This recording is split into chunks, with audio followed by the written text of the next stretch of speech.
ثم الصلاة والسلام على أشرف الأنبياء والمرسلين وخاتم النبيين سيدنا ونبينا ومولانا أبي القاسم محمد اللهم صل على محمد وعلى آله الطيبين الطاهرين المعصومين الذين أذهب الله عنهم الرجس وطهرهم تطهيرا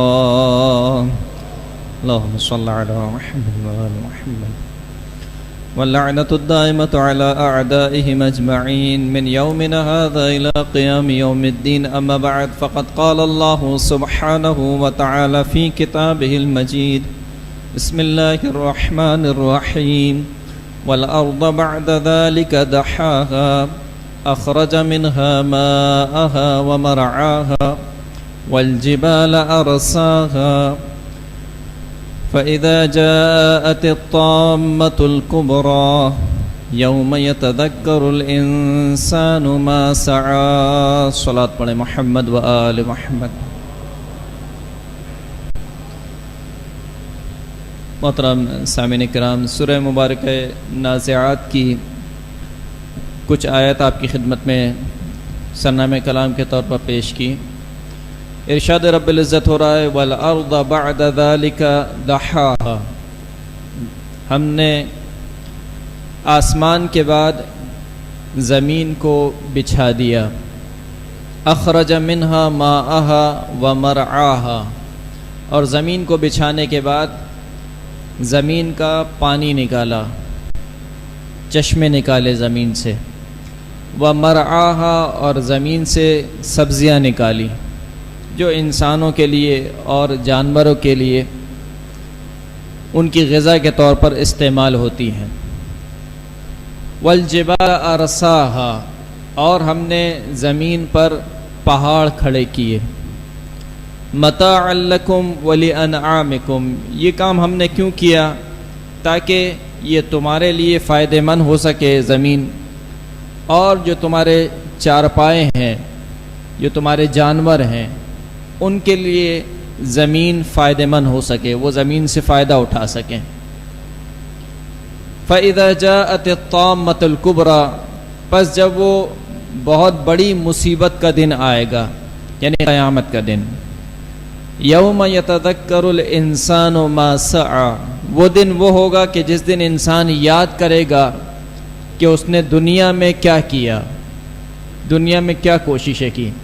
کچھ دن بعد وہ دن آنے والا ہے کہ جس کو شیخ عباس قمی نے مفاتح الجنان میں عید سے تعبیر کیا ہے. عید دہو الارض، روز دہو الارض. اسی مناسبت سے یہ سورہ مبارک کی نازعات کی کچھ آیت میں نے آپ کی خدمت میں عرض کی ہیں. البتہ آج ایک ضعیف روایت کے مطابق 8ویں امام علی رضا علیہ السلام کی شب شہادت بھی ہے. 23 ذی القعدہ ایک بعض روایت کے مطابق امام کی شہادت کی تاریخ نقل ہوئی ہے. میں کوشش کروں گا کہ ان دونوں مناسبتوں کے اعتبار سے کچھ معروضات آپ کی خدمت میں عرض کر سکوں. حسن ابن بشا امام رضا کا صحابی ہے. وہ کہتا ہے کہ میں اپنے والد کے ساتھ امام کی خدمت میں حاضر تھا جبکہ اس وقت میں نوجوان تھا. کہتا ہے کہ ہم نے امام رضا کے دسترخوان پر علیہ الصلوۃ والسلام کے دسترخوان پر کھانا تناول فرمایا، رات کا کھانا تناول فرمایا. پھر اس کے بعد امام نے میرے والد سے ارشاد فرمایا کہ لیلۃ 25 من ذی القعدہ، لیلۃ 25 من ذی القعدہ ولد فیہ ابراہیم علیہ السلام وولد فیہا عیسی ابن مریم علیہ السلام. شب 25 ذی القعدہ، شب 25 ذی القعدہ وہ رات ہے کہ جس رات میں حضرت ابراہیم علیہ السلام کی ولادت ہوئی، اور شب 25 ذی القعدہ وہ رات ہے کہ جس میں حضرت عیسی ابن مریم علیہ السلام کی ولادت ہوئی. وَفِيهَا دُحِيَتِ الْأَرْضُ مِن تَحْتِ الْكَعْبَةِ. یہی وہ رات ہے کہ جس رات کعبے کے نیچے سے زمین پھیلائی گئی. دحو بولتے ہیں پھیلانے کو، کسی چیز کو پھیلانے کو بولتے ہیں دحو. والارض بعد ذلك دحاها، آسمان کے بنانے کے بعد اللہ نے زمین کو بچھا دیا، تو کعبے کے نیچے سے زمین پھیلنا شروع ہوئی. اسی روز کو روز دحو الارض کہا جاتا ہے یا عید دحو الارض کہا جاتا ہے. امام فرماتے ہیں کہ یہی وہ رات ہے کہ جس رات میں زمین کو کعبے کے نیچے سے بچھایا گیا. پھر امام فرماتے ہیں کہ من صام ذلك اليوم کان کمن صام 60 شہرا، جو شخص اس دن روزہ رکھے یعنی 25 ذی القعدہ کو، جو شخص 25 ذی القعدہ کو روزہ رکھے گویا ایسا ہے کہ اس نے 60 مہینے روزے میں گزارے ہوں. 60 مہینے یعنی تقریباً 5 سال، یعنی 5 سال اس نے روزے میں گزارے. ایک صلوات پڑھیں محمد و آل محمد پر. مولا کائنات امیر المؤمنین علی ابن ابی طالب علیہ الصلوۃ والسلام سے روایت ہے، صلی علی محمد و آل محمد. امام فرماتے ہیں کہ اول رحمت نزلت من السماء الى الارض فی 25 من ذی القعدہ. فرماتے ہیں کہ پہلی وہ رحمت جو آسمان سے زمین پر نازل ہوئی وہ 25 ذی القعدہ یعنی ذی القعدہ کی 25 تاریخ کو نازل ہوئی، پہلی رحمت جو نازل ہوئی. فرماتے ہیں کہ من صام ذلک اليوم وقام تلک اللیلہ، جو شخص اس دن روزہ رکھے 25 ذی القعدہ کو روزہ رکھے، وقام تلک اللیلہ اور شب 25 ذی القعدہ کو عبادت میں گزارے، قامہ یعنی عبادت میں گزارے، فلہ عبادت 100 سنۃ، تو گویا ایسے ہے کہ اس نے 100 سال اللہ کی عبادت کی. کیسے 100 سال؟ صام نہارہا وقام لیلہا، ایسے 100 سال کہ جن 100 سال کے دنوں میں روزے رکھے ہوں اور راتوں کو عبادت میں گزارا ہو، ایسے 100 سال.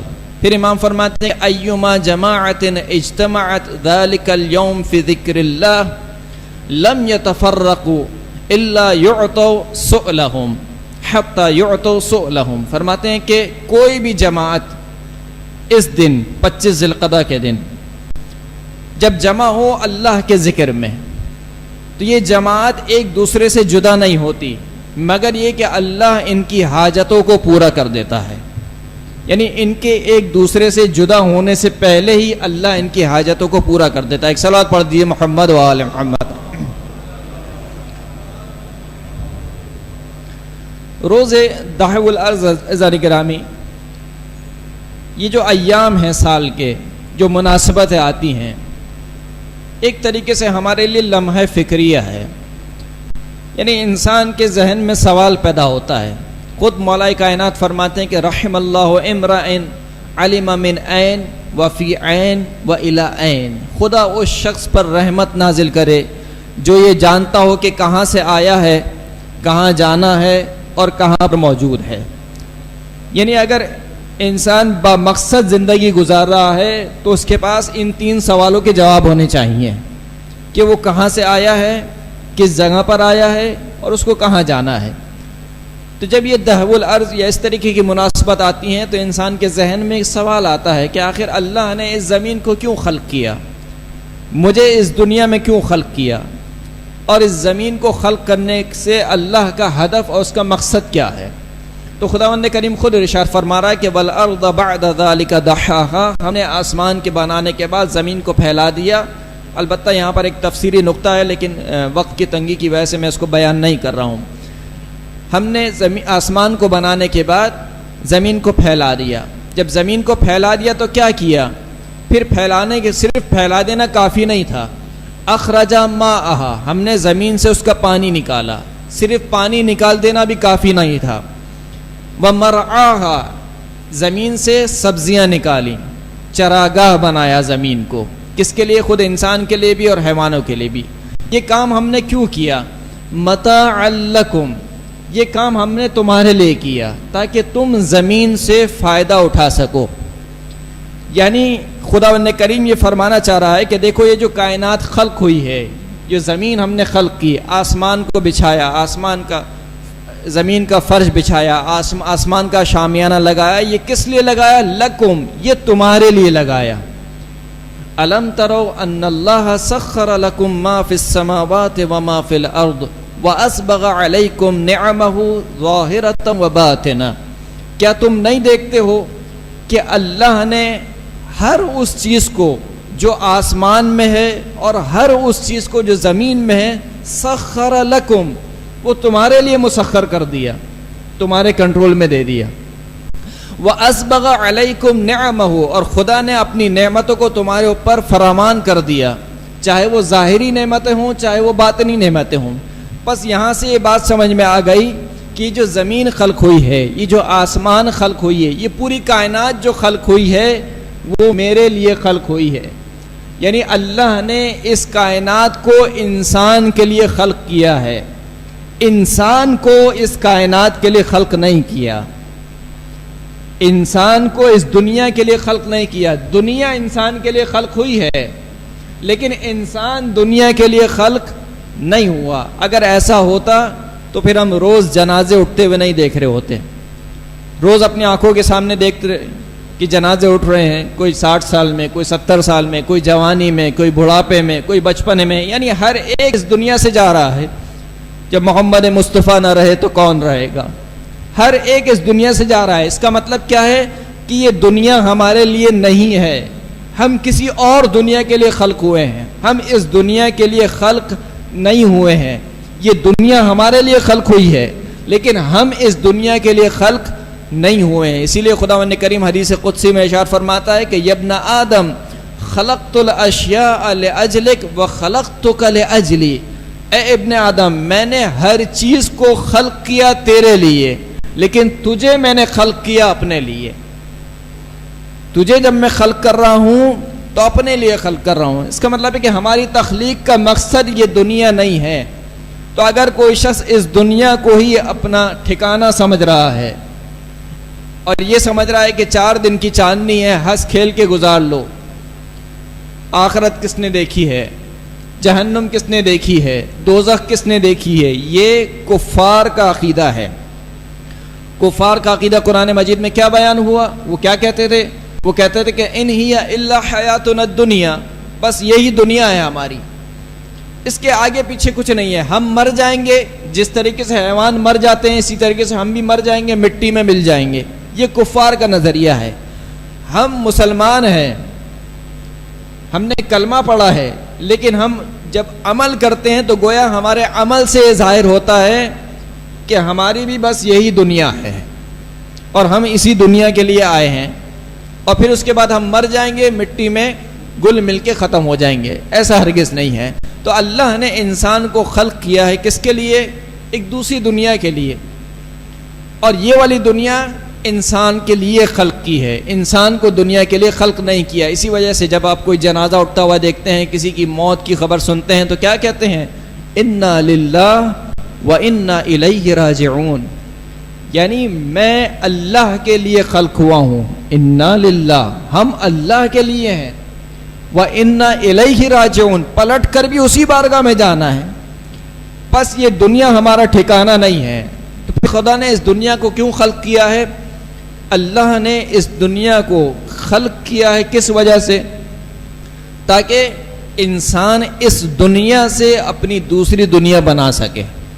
فَإِذَا جَاءَتِ الطَّامَّةُ الْكُبْرَى، جب وہ بہت بڑی پریشانی والا دن، مصیبت والا دن، طامہ بولتے ہیں مصیبت کو، جب وہ بہت بڑی مصیبت والا دن آئے گا تو يَتَذَكَّرُ الْإِنسَانُ مَا سَعَى، انسان یاد کرے گا اس دن کہ میں پچھلی دنیا میں کیا کر کے آیا ہوں، اس لیے کہ انسان وہاں پر وہی کاٹے گا جو یہاں پر بو کر جائے گا۔ تو اس کا مطلب ہے کہ یہاں پر یہ جو دنیا خلق ہوئی ہے، انسان کو جو اس دنیا میں بھیجا ہے اس لیے بھیجا ہے کہ اس دنیا سے اپنی وہ والی دنیا آباد کرے۔ وہ کون سی دنیا؟ جو ہمیشہ ہمیشہ رہنے والی دنیا ہے۔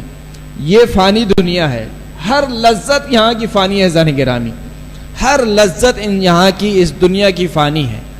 اب یعنی اگر انسان پوری دنیا کا مالک ہو جائے، پوری دنیا اس کو دے دی جائے، پھر بھی انسان کو ایسا لگے گا کہ میرے پاس کچھ کمی رہ گئی ہے، کچھ نہیں ہے میرے پاس۔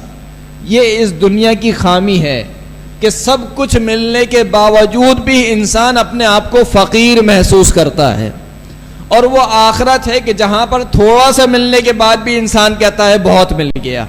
ایک صلوات پڑھ دیجیے محمد و آل محمد پر۔ بس آخری نقطہ آپ کی خدمت میں عرض کروں اور میں منزل مصائب پر آ جاؤں گا۔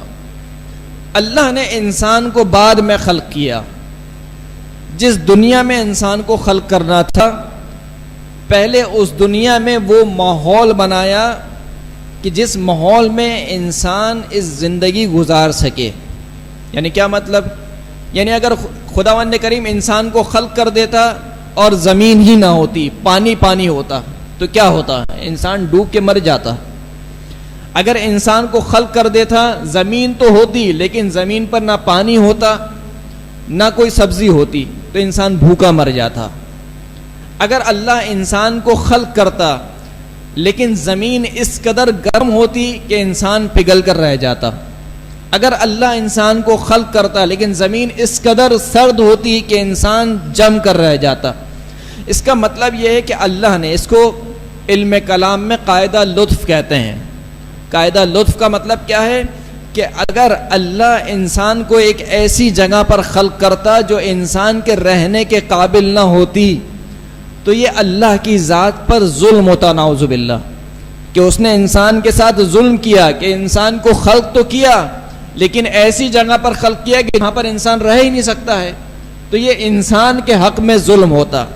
لہذا اللہ نے پہلے اس زمین کو انسان کے رہنے کے قابل بنایا اور پھر انسان کو خلق کیا۔ تو جب اللہ انسان کی مادی ضروریات کا اس قدر خیال رکھ رہا ہے، اس کے جسم کا اس قدر خیال رکھ رہا ہے کہ ایسا نہ ہو کہ پیاسا مر جائے، ایسا نہ ہو کہ بھوکا مر جائے، ایسا نہ ہو کہ گرمی کی شدت سے مر جائے، ایسا نہ ہو کہ سردی کی شدت سے مر جائے، تو جب انسان کی مادی ضروریات کا اس قدر خیال رکھ رہا ہے تو اس کی معنوی ضروریات کا کس قدر خیال رکھا ہوگا؟ وہ معنوی ضروریات کیا ہے؟ انسان کی معنوی ضرورت انسان کی ہدایت ہے۔ لہذا ایسا ہو ہی نہیں سکتا ہے کہ اللہ انسان کو تو خلق کرے لیکن اس کی ہدایت کے لیے کسی ہدایت دینے والے کو خلق نہ کرے۔ تو جس طریقے سے اللہ نے انسان کی خلقت سے پہلے اس زمین کو انسان کے رہنے کے قابل بنایا ہے، اسی طریقے سے انسان کی خلقت سے پہلے انسان کی ہدایت کے لیے ہادی بھیجا ہے۔ ایک سوال پڑھ دیجیے محمد و آل محمد پر۔